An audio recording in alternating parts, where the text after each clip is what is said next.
All right, let's talk about Caleb Williams, who, again, it's not going well in Chicago. Another disappointing performance as, they fired the head coach thinking they would get something better going. It seems to be going in the opposite direction now. Let's talk about what's going wrong for Williams himself, and definitely some of it is him, right? Like this play, for example, it's a 3rd down and 2. You see, you have multiple routes going more over the middle. Williams is going to take the snap right here, and due to kind of a disguise by the Vikings here, I always try to call them the Colts when they're wearing these uniforms, right? It just feels like it should be the Colts uniforms, but no, it's the Vikings. But you see right here, there are multiple Chicago Bears players over the middle of the field. The issue is Williams has already gotten off that read and decided to try and rush for the 1st down, which is just a mistake. He needs to stay here and throw the football. As you see, Williams starts to scramble up and he gains a yard, but that's all he's able to gain right there. It's just not a smart play by Caleb Williams he had an opportunity to get a 1st down there and blew it. There's also these plays where it's going to be a 3rd down and 4, and again, part of it is Caleb Williams not throwing the ball down the field. Part of it is for a reason. This play, cover 2 zone, Williams takes the snap, and it's, again, a bit of a disguised cover 2 look, but nothing really gets open right here. Williams is looking down the field. This play has gone on long enough. Like, pressure is going to come, especially with a Vikings team that gets pressure. Again, to have a stimulated pressure here, that's what they do.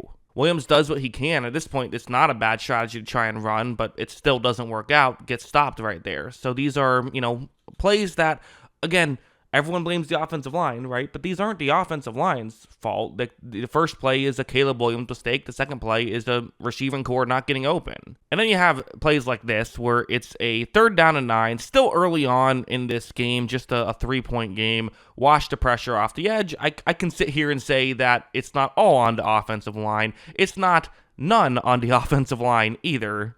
Watch this pressure. That is, barely untouched right there. That's not good. That's not what you want to have happen here. It's the backup left tackle, Kieran Amagetti, in on this play. So not ideal. Did not work out very well. So that's also an issue. When you're not getting open very often, when you are getting open, you're not throwing it to them, and when you're giving up quick pressures, even this play, it's not great. This is Darnell Wright, who's having a good season at right tackle for the Chicago Bears, but right here, one-on-one matchup on a 3rd and 3. As you see, again, not going to win this one-on-one matchup. Pressure gets there. Williams, these are immediate sacks, right? Like, I made a whole video kind of midway through the season talking about how the sacks aren't just Caleb Williams, and there's a lot, or they aren't just the offensive line, There's a lot more that goes into it, like Caleb Williams and like the receiving core. But man, a couple of these are on the offensive line too. They have to block better for him. They just do. Williams definitely had his fair share of what I would call rookie mistakes. Something like this, it's a 3rd down and 7. You see that it's man coverage, and I've circled the 2 safeties who are deep right here. So if it is man coverage, which it is, it appears to be that way. Your pre-snap read can tell you that much. What then is happening with the 2 safeties? Well, there's realistically one of 2 things they could be doing. They could just both be staying deep, right? Play a cover 2 man, but that is not what's going to happen. That's what they're going to do, called a cover 1 robber. One of the safeties comes in over the middle of the field. It's called a robber because sometimes you can rob the ball.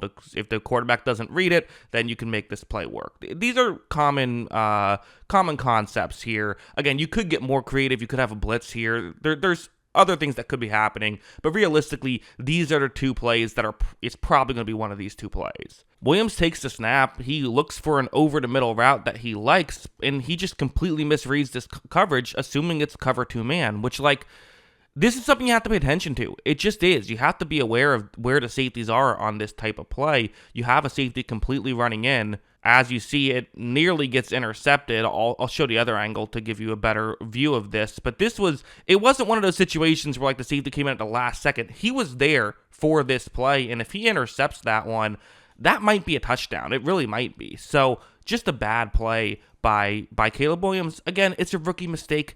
These are just things you expect a rookie to make because, like, okay, concepts are a little bit trickier in the NFL. It's going to take a little bit longer, but yeah, it is a bad play. It is. But these plays, in my opinion, are kind of worse. Where you see, I mean, that's a screen pass that was caught, but was not very clean. You have this one where Williams misses over the middle, Keenan Allen. You also have this play where he's going to off balance miss a deep shot that would have been a touchdown to put them down just 6 points. Late or early in the third quarter, they then got to the 1 yard line, weren't able to score on that weird situation. But like, these are the more concerning plays, right? Rookie mistakes are rookie mistakes, but these are just missed throws, and that's an issue because if you can't make the throws, who cares if you're reading the play right or not? You're missing it. Granted, like going over here, okay, there were still some flashes, and we still see some flashes every game, I feel like, with Caleb Williams. This play is a cover 2 zone on a 3rd down and 3.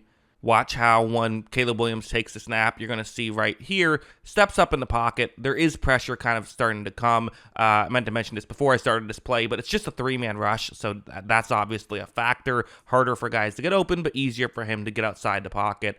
As of right here, you see it's him and it's Keenan Allen on this play, and I mean, they're really, watch what happens. Williams is going to off balance throw a barely catchable pass, but catchable enough. Allen is able to make that nice grab. So, hey, there were some positives, right? You did see some good plays here.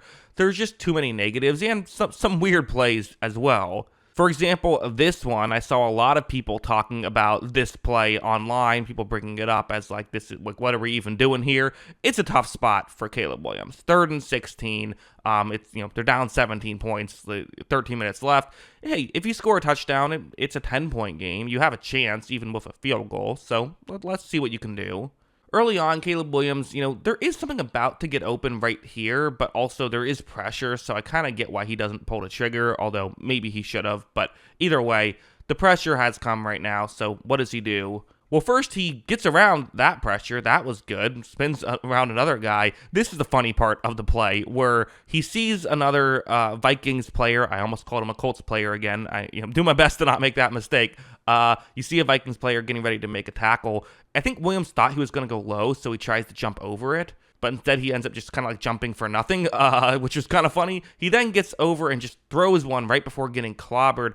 This is just a pure jump ball, which like, I would say I don't think this is the correct decision. I get that you probably are going to need touchdowns to win this game. I get throwing up a 50-50 ball, but at the same time, like, you're down 3 scores right here. A field goal makes it a 2-score game. I know you're probably not going to win just given the way the game is going, but you want to play it out, right?